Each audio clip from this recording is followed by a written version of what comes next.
오늘 하나님께서 우리에게 주시는 생명의 말씀은 창세기 22장 1절에서 18절까지의 말씀입니다. 먼저 하나님의 말씀을 봉독할 때에 말씀을 통해서 은혜 받기를 바랍니다.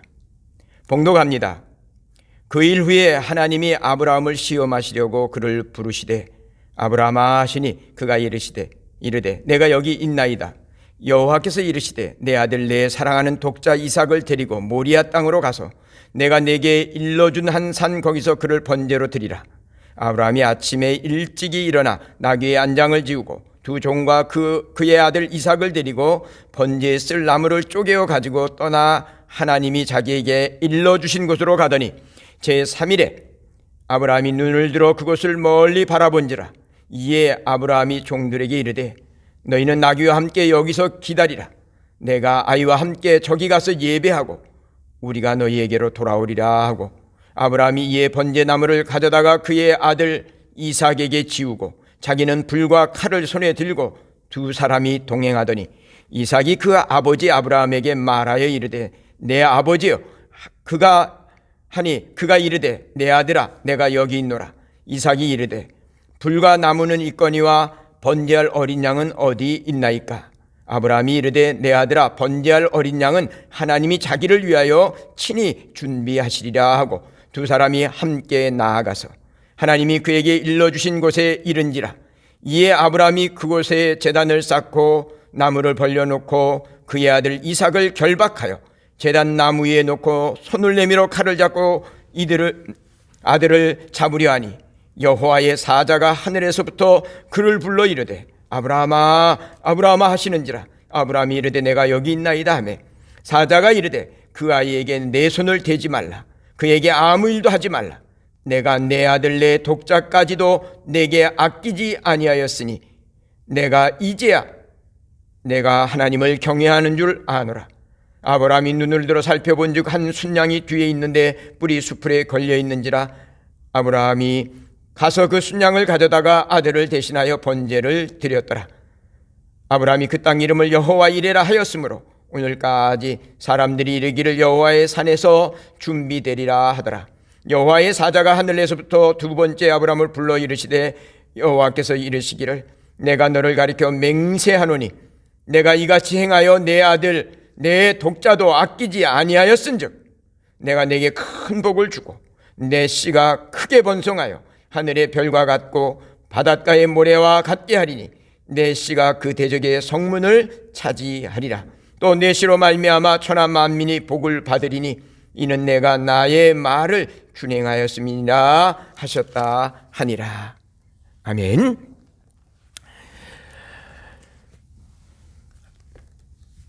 한 젊은이가 주인이 회의하느라 들어가면 추운 겨울에 밖에서 기다리면서 주인의 신을 가슴에 품고 있다가 주인이 나오면 얼른 내어드렸습니다. 주인은 매번 추운 겨울인데 나오면 신이 따뜻한 것을 이상하게 여겼습니다. 그리고 자세히 살펴보니 이 청년이 자기 품에 신을 넣어서 따뜻하게 해놓고 내어놓는 것이었습니다. 이것을 보고 크게 감동을 먹은 주인은 이 젊은이가 크게 될 인물임을 알고 측근에 두고 키우게 됩니다. 이 청년이 바로 일본 전국 시대를 통일한 도요토미 히데요시입니다. 주인을 감동시킴으로 천민에서 일본 전국 시대를 통일하는 위대한 인물로 클 수 있도록 주인의 총애를 받았고 성장하게 된 것입니다. 저는 이렇게 대단한 사람들의 이야기만이 아니라 우리 주변에 감동을 주는 간증들도 있다는 것을 말씀을 드립니다. 어느 교회에 세 자녀를 둔 여자분이 계셨습니다. 그런데 그 세 자녀 중에 두 자녀가 선천성 질병을 앓고 있었습니다. 그런데 이분은 교회에서 우리말로 하면 부목자의 역할을 하고 있었습니다. 그런데 자기 목장에 나오다가 안 나오는 분이 계셨습니다. 정말 두 자녀를 돌보는 일도 힘이 들었지만 추운 겨울날 아이를 업고 나오지 않는 사람에게 찾아가서 위로하고 섬겼습니다. 그 사람이 하나님께로 돌아올 때 그는 세상에서 세상을 얻는 것처럼 기쁘게 여겼고, 힘이 들어도 부목자의 사명을 끝까지 감당하노라고 간증하였습니다. 아마도 이 부목자의 그 섬김은 하나님을 감동하기에 넉넉한 믿음과 사랑의 수고일 것입니다. 저는 사랑하는 성도들을 몇 주간 못 보니까 보고 싶어서 상사병이 나는 것 같습니다. 그런데 저만 그런 게 아니라 어느 목사님도 코로나19로 목원들을 보지 못하니까 어떻게 지내시나 궁금하고 걱정도 돼서 바쁜 일정의 시간을 쪼개서 작은 먹거리지만 사들고 목원들의 가정을 돌보는 소식을 듣고 가슴이 찡하였습니다. 아마도 하나님도 감동을 받으시고 지금 어려울 텐데 놀랍게 도와주시리라 확신하고 기도합니다.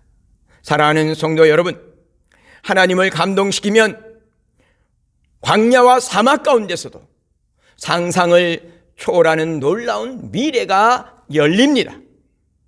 오늘 말씀에 아브라함은 100세에 얻은 독자 이삭을 번제로 드리라는 명령을 순종함으로 하나님을 크게 감동시켜 드렸습니다. 감동받으신 하나님은 천하 만민이 아브라함을 통해 복을 받을 것을 다시 한번 확증해 주셨습니다. 사람으로 기쁘게 헌신하게 하는 것은 지식으로 되지 않습니다. 그러나 감동을 주면 즐겁게 충성하는 것입니다. 믿음의 조상 아브라함은 하나님을 감동시키고 하나님으로 새 일을 행하시도록 만들었습니다. 오늘 저와 여러분들도 믿는 자를 보겠느냐고 탄식하신 주님의 가슴에 좀 진한 감동을 드리는 복된 주의 자녀들이 되기를 먼저 주님의 이름으로 축원합니다. 그렇다면 하나님을 감동시켜 드린 아브라함의 믿음은 구체적으로 어떤 것일까요? 첫째는 신실하신 하나님을 믿어드림으로 큰 감동을 드린 것입니다. 하나님은 자신을 믿어준 만큼 감동받고 감동받은 만큼 크게 역사하십니다. 아브라함은 하나님의 명령을 다 이해할 수는 없었습니다. 그러나 신실하신 하나님을 믿고 말씀을 따라 독자 이삭을 번제로 드린 것입니다. 5절의 말씀에 보니 이에 아브라함이 종들에게 이르되 너희는 나귀와 함께 여기서 기다리라. 내가 아이와 함께 저기 가서 예배하고 우리가 너희에게로 돌아오리라 하고 말씀합니다. 지금 아브라함은 독자 이삭을 번제로 불살라 드리려 산에 올라가는 중입니다. 그런데 올라갈 때 이삭과 함께 가듯이 내려올 때도 우리가 즉 둘이 함께 내려오겠다는 것입니다. 아니, 번제를 드리면 티끌이 됩니다. 그런데 이삭과 같이 내려오겠다는 것은 무슨 말입니까? 번제를 안 드리고 내려오겠다는 것이 아닙니다. 분명 아브라함은 이삭을 번제로 드리려고 칼을 빼들었습니다. 11절에 보니 하나님이 다급하게 아브라함아 그 아이에게서 손을 대지 말라고 막으셨습니다. 그럼 하나님은 왜 아브라함의 이 말에 감동하신 것입니까?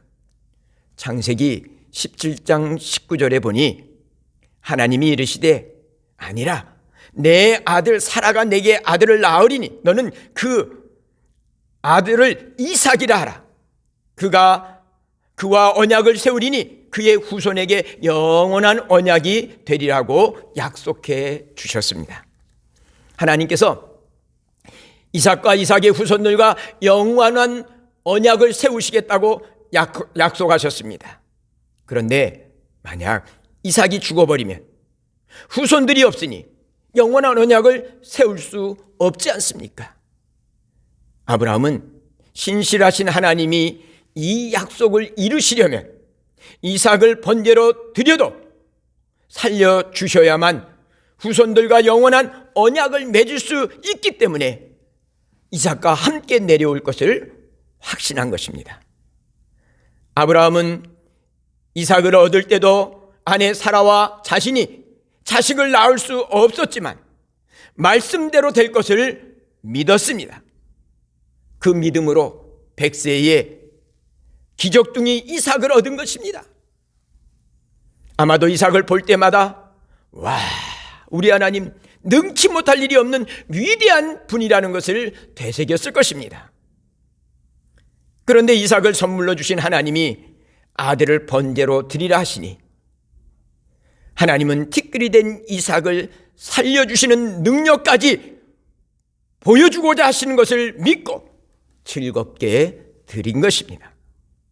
하나님은 자신을 믿고 말하면 감동을 받고 놀라운 역사를 이루어 주시는 분이십니다. 사도행전 27장 24절과 25절을 보면 바울아 두려워하지 말라. 내가 가이사 앞에 서야 하겠고 또 하나님께서 너와 함께 항해하는 자를 다 내게 주셨다 하였으니 그러므로 여러분이 안심하라. 나는 내게 말씀하신 그대로 되리라고 하나님을 믿노라고 담대하게 말합니다. 사랑하는 성도 여러분, 지금 바울이 처한 현실은 14일간 햇볕을 보지 못하고 큰 풍랑에 시달렸습니다. 지금도 어둠 속에 배가 요동치고 있습니다. 뱃사람들까지도 다 포기하고 주저앉아 있을 때입니다. 그런 상황에 바울은 말씀하신 그대로 되리라고 하나님을 믿었습니다. 바울은 약속하신 대로 이루어 주실 하나님을 믿고 사람들에게 용기와 희망을 주었습니다. 그리고 용기를 내서 일어나서 위기를 벗어나 구원 얻도록 도와준 것입니다. 약속을 반드시 지키시는 참 하나님을 믿고 순종한 아브라함에게 크게 감동하신 것입니다. 하나님은 믿어드린 만큼 일하시는 분입니다. 그러므로 약속을 이루어지시는 신실하신 하나님을 믿고 약속을 따라가면서 하나님을 감동시키는 복된 성도들이 되시기를 바랍니다. 두 번째로 하나님 최우선 순위에 둔 믿음이 큰 감동을 드린 것입니다. 마틴 루터 종교개혁가는 우상이란 마음을 붙잡고 있는 것이나 의뢰하는 것이라고 말했습니다. 하나님보다 더 사랑하는 것, 하나님보다 더 귀하게 여기는 것, 하나님보다 더 가치를 두는 것이 곧 우상 숭배입니다. 그러므로 하나님을 최우선 순위에 두고 사는 것이 참신앙이고 하나님이 감동하시는 신앙입니다. 하나님을 최우선 순위에 두고 살아야 하는 이유는 하나님만이 유일하신 하나님이고 최고의 신이기 때문입니다. 그런 하나님은 우리가 최상의 마음으로 우리에게 있는 것 중 최고로 가치 있는 것을 원하시고 계십니다. 그러므로 하나님 최우선 순위로 사는 것은 하나님을 기쁘게 하고 감동시켜 드리는 참된 믿음의 삶인 것입니다. 하나님 우선순위의 신앙은 곧 하나님 중심의 신앙입니다. 하나님 중심으로 사는 사람은 삶의 우선순위를 하나님께 두고 그분의 말씀에 절대적으로 복종하기 때문에 하나님이 감동을 받으시는 것입니다. 예수님도 먼저 그의 나라와 그의 의를 구하라, 그리하면 이 모든 것을 더해 주시겠다고 말씀하셨습니다. 우리도 하나님을 먼저 생각하고 하나님 우선순위로 살고 싶습니다. 그런데 잘 안 돼서 안타까울 때가 얼마나 많습니까? 그렇다면 어떻게 하면 우리도 하나님 우선순위로 살 수 있겠습니까? 여러분, 하나님을 가장 귀하게 여기면 하나님 우선순위로 살 수 있습니다. 사람은 자신이 귀하게 여기는 것부터 시간과 물질과 생명을 들여서 일합니다. 아브라함은 독자 이삭도 귀하지만 존귀하신 하나님을 더 귀하게 여겼습니다.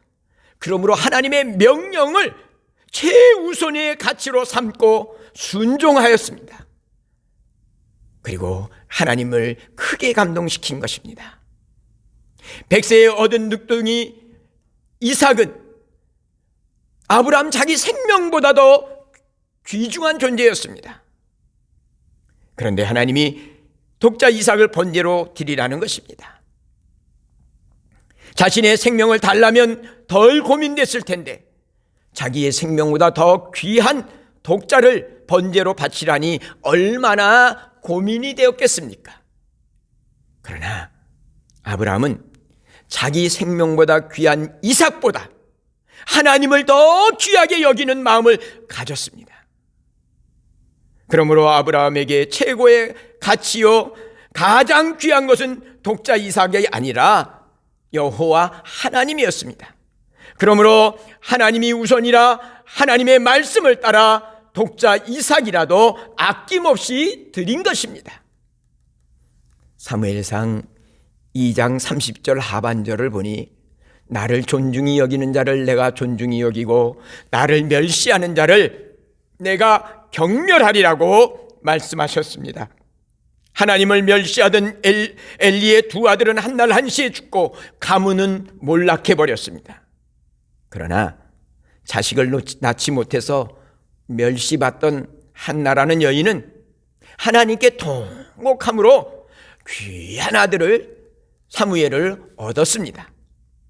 그리고 그 귀한 아들 사무엘을 최고의 영광 받으실 하나님께 드렸습니다. 하나님의 손에 들린 사무엘은 이스라엘의 부흥에 귀하게 쓰임받았고 또한 한나의 가문도 높임받는 영광스러운 가문이 된 것입니다.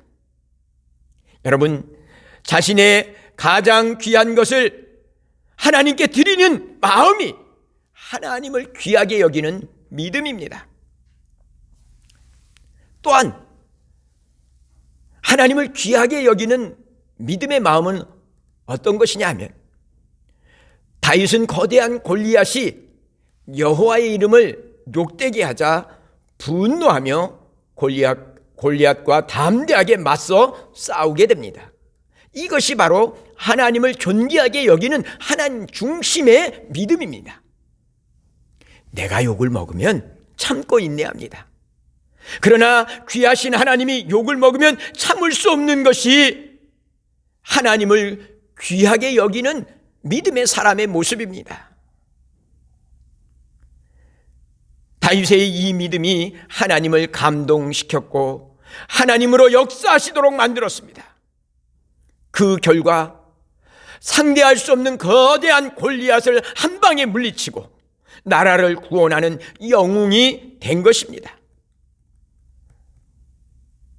뿐만 아닙니다. 다윗은 또 왕이 되어서도 많은 보물을 준비하고 성전 세우기를 사모하였습니다.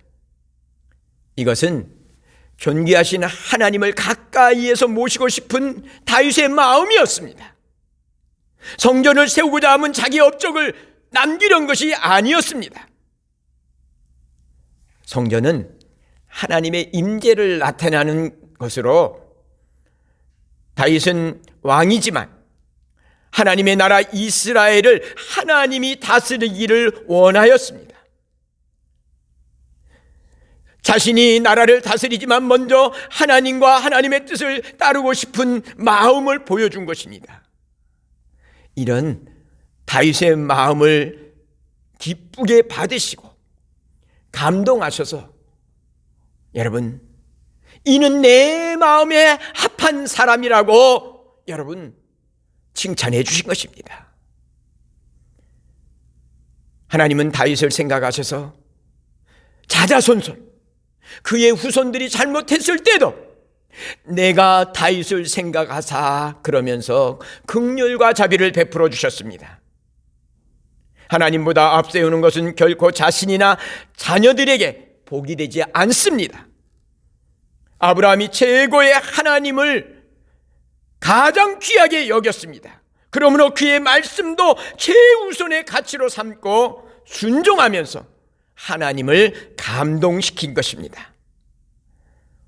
우리도 귀하신 하나님의 말씀에 최우선의 가치를 삼고 순종해 가면서 여호와의 이레의 복을 받는 성도들이 되시기를 바랍니다.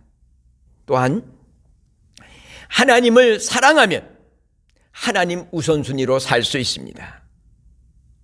하나님이 원하는 것은 재물이나 어떤 업적이 아니라 하나님만 사랑하는 마음입니다. 하나님을 감동시키는 신앙생활은 하나님을 얼만큼 사랑하느냐에 달려있는 것입니다. 하나님은 재능과 돈 있는 자가 아니라 세상 그 무엇보다도 주님을 사랑하는 자를 찾으십니다. 전능하신 하나님은 무엇을 잘하는 사람이 아니라 죽도록 주를 사랑함으로 충성하는 자를 찾으십니다. 하나님이 좋아하는 것, 하나님이 사랑하는 것, 정말 그것을 위해서라면 목숨까지 바쳐서 헌신하는 사람을 찾으십니다. 베드로가 예수님을 배반하고 바닷가에서 처량하게 그물을 내리면서 있을 때에 예수님이 찾아가 주셨습니다. 그리고 베드로에게 베드로야 다른 사람들보다 나를 더 사랑하느냐고 3번이나 물으셨습니다. 이것은 예수님만 사랑하는 마음을 촉구한 것입니다. 왜냐하면 예수님을 사랑하는 마음만 있으면 어떤 시련과 핍박이라도 극복하고 담대하게 온 세상에 십자가의 복음을 전할 수 있기 때문입니다. 아브라함은 늦둥이 이삭에게 푹 빠져 세월 가는 줄 모를 때 이삭을 번제로 바치라는 명령이 떨어진 것입니다. 아마도 정신을 번쩍 들었을 것입니다. 그 순간 아브라함은 이삭을 주신 하나님보다 이삭에게 빠진 자신을 발견하고 정신을 차리고 다시 한번 주님만을 사랑하는 아름다운 행동을 보여드린 것입니다. 사랑하면 시간, 물질, 재능, 목숨까지 아낌없이 드리는 것이 인생입니다. 사랑하는 만큼 최선을 다해서 즐겁게 헌신하고 봉사하게 되는 것입니다.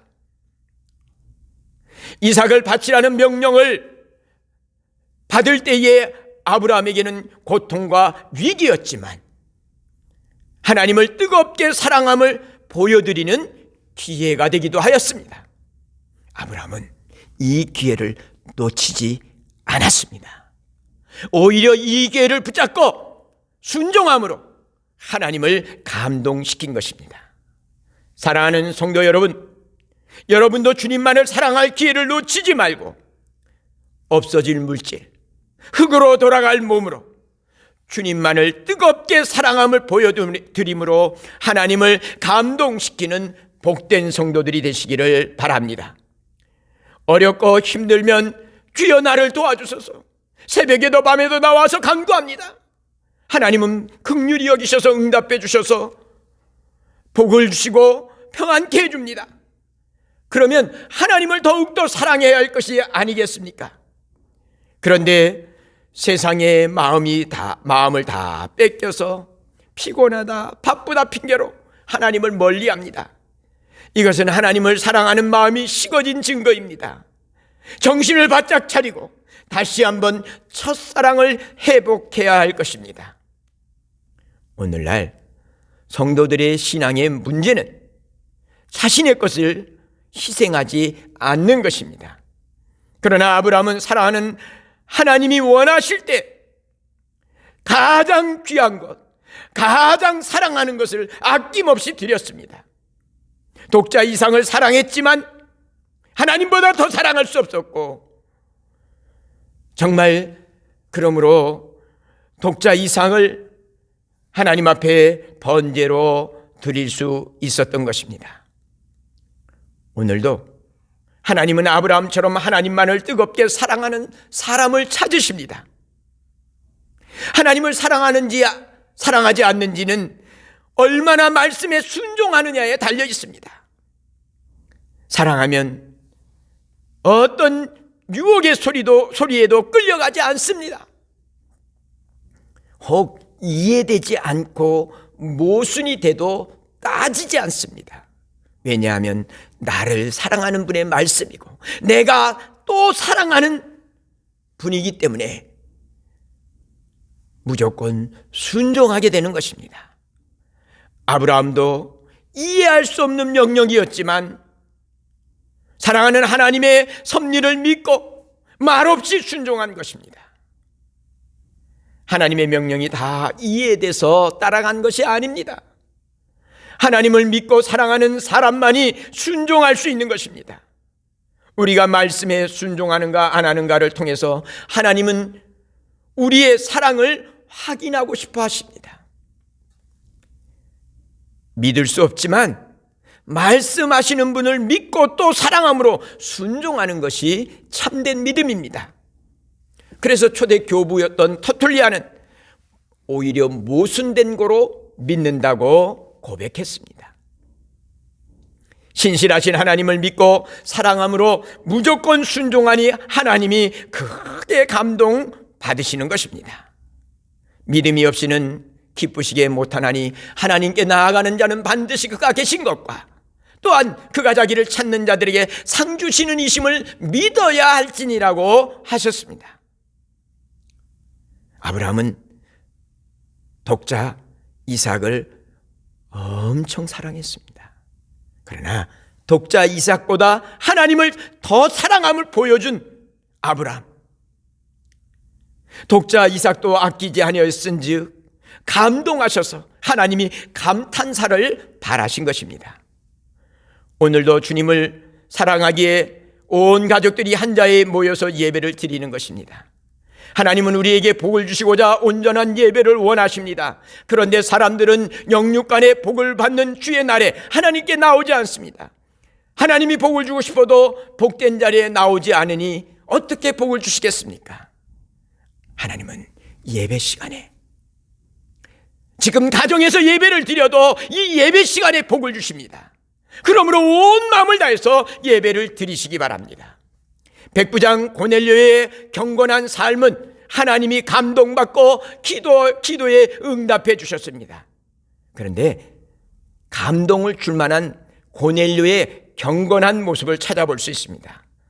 사도행전 10장 25절에 보니까 이렇게 말씀하고 있습니다. 마침 베드로가 들어올 때 고넬료가 맞아 발 앞에 엎드려 절하니, 또 34절 3절 하반절에는 우리는 주께서 당신에게 명하신 모든 것을 듣고자 하여 다 하나님 앞에 있나이다라고 고백합니다.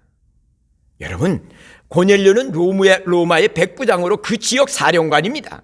그런데 한간 갈릴리 어부 베드로에게 하나님의 말씀을 듣고자 다 하나님 앞에 있노라고 겸손하게 엎드려 절하는 고넬료의 겸손하고도 경건한 모습에 하나님이 감동받으신 것입니다.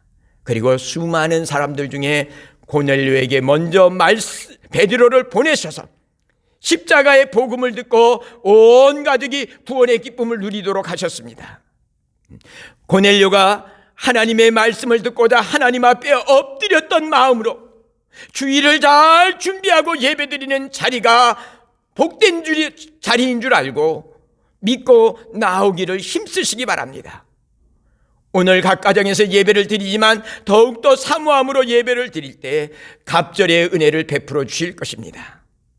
주님의 사랑을 온몸으로 실천한 손양원 목사님의 이야기로 오늘 말씀의 결론을 얻고자 합니다. 손양원 목사님은 전도사 때부터 여수 예양원에서 나병 환자, 즉 한센병 환자들을 돌보며 살았습니다. 어느 날 손양원 목사님은 한센병 환자들과 함께 소풍을 갔습니다. 점심 시간이 되어서 도시락을 까먹게 되었습니다. 한센병 환자들은 자기들을 너무너무 사랑하는 손양원 목사님이 혹시라도 자기들 때문에 한센병에 걸릴까 봐 걱정하면서 손양원 목사님에게서 멀리 떨어져 앉아 자기들끼리 도시락을 먹고 있었습니다. 그런데 손양원 목사님은 그것을 눈치채셨습니다. 그래서 그들에게 다가가서 도시락을 함께 나누어 먹으려고 했습니다. 그러자 한센병 환자들은 목사님 안 돼요 안 돼요 하고 소리를 질렀습니다. 그럼에도 손양원 목사님은 그들의 도시락을 빼앗아 함께 나누어 먹었습니다. 사실 손양원 목사님은 한센병에 걸리는 것을 조금도 두려워하지 않았습니다. 오히려 자기가 한센병에 걸리면 고통당하는 그들과 더욱 하나가 될 수 있기 때문에 속으로 그것을 바라고 있기도 하였습니다. 이런 참 하나님의 사랑을 실천했던 선배 목사님의 이야기를 읽으면서 울고 또 울었던 일이 기억납니다. 순수하고 참된 사랑을 느끼고 나도 성도들을 사랑하며 목회하리라 다짐하고 또 다짐했던 날들을 돌아보게 됩니다. 주님의 사랑으로 이웃 중에서도 가장 고통당하는 이웃인 한센병 환자들의 친구가 되어준 손양원 목사님의 그 사랑을 원자탄이라고 표현합니다. 아마도 원자탄보다 더 강력하게 하나님을 감동시켰고 수많은 사람의 영혼을 감동시켜서 주님께로 돌아오게 만들었습니다.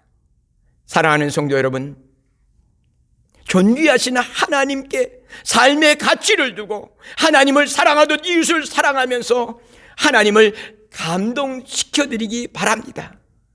기독교를 개독교라고 욕하는 세상이 감동 먹고 주님께로 돌아올 수 있도록 만드는 진정한 믿음의 주인공들이 되시기 바랍니다. 최고의 하나님께 가장 귀한 것을 아낌없이 드리는 것은 당연한 것입니다. 그럼에도 하나님은 가장 귀한 것을 드린 그 사람을 보면 감동을 받으십니다. 하나님을 감동시키고 온 세상이 부러워하는 복을 받은 아브라함처럼 이 예배를 통해서 말씀을 듣는 모든 성도들도 하나님을 감동시킴으로 아브라함처럼 복을 받는 성도들이 되시기를 축원합니다. 기도하겠습니다. 사랑과 은혜가 많으신 하나님 아버지, 말과 혀로만 사랑하지 말고 행함과 진실함으로 사랑하라고 말씀하신 하나님 아버지, 한 존귀하신 하나님을 생각하고 그 하나님을 그 어떤 것보다 귀히 여기면서 사랑하는 마음을 가지고 주의 사랑을 이웃들에게, 고통당하는 사람들에게 실천하며 살아가면서 하나님을 감동케 하고 이웃을 감동케 하며 하나님의 이름을 영화롭게 드리는 모든 성도들이 되도록 축복하여 주시옵소서. 예수 그리스도의 이름으로 기도를 드리옵나이다. 아멘.